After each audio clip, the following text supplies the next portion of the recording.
craziest thing just happened. And now when they say God works in mysterious ways, but you actually see it with your own two eyes, it is a different experience. So I was meant to be a speaker at this like women's talk event yesterday. I actually ended up getting cancelled and rescheduled for autumn, but the person who kept their slot was Grace Beverly. My original plan was to have my interview and she was coming next, and I was going to stay so I could watch her talk. But seeing as mine got moved, I thought, you know what, I want to show goodwill. I want to still support the network. I want to go. And I also wanted to see Grace's talk. Like, she's such an inspirational person. So I took myself down there with my friend last night, got there immediately. The organizers recognized who I was. Obviously I was on the list. I let them know I was coming. And we got kind of like taken to our seats. And I said to the lady, listen, if there's an opportunity, I would love to be able to connect with Grace after her talk, if she has the energy, if she has the time. I think there's a lot of things that her and I connect on, and I would love to talk to her about being on her podcast.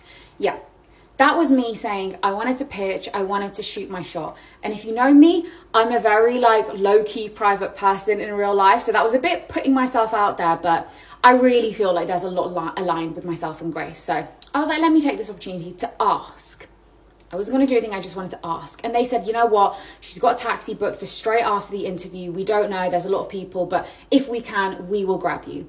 So Grace does her interview with the presenter, Ellie. Really, really cool, free-flowing interview, very well structured, a lot of actionable advice. And I'm just kind of sat there at this point, I've forgotten that I've even asked. And I'm like, right, no one's really come up to me, it's all good.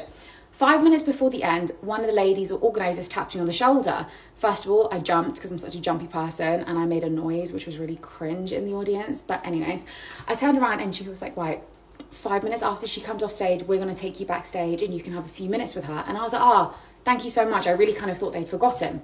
So the talk is done. Everybody, when I say everyone, like 100 people are now moving towards the back of the room. And I'm like a fish going upstream with my friend Princess holding hands.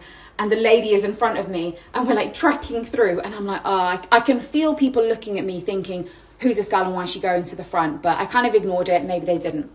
Anyways, I get to the backstage. Grace is like round the corner and there's like quite a few people there. And they basically turn around and they're like, oh, really sorry, she's not going to have time for you. And I was like, be calm, be calm, be calm. And the thing is like, it wasn't anger. It was just embarrassment. I was like, oh, I've really walked up here to meet someone and I've been told without them even seeing me, whoever it was, so sorry, she doesn't have time, her taxi's coming, which is a valid reason. It's a valid reason. So I just kind of like turned around and I walked out and I could see people were like looking at my face. So I was like, as I left, and my friend was like in my ear, she was like, what happened? What happened? Where are we going? What happened? And I was like,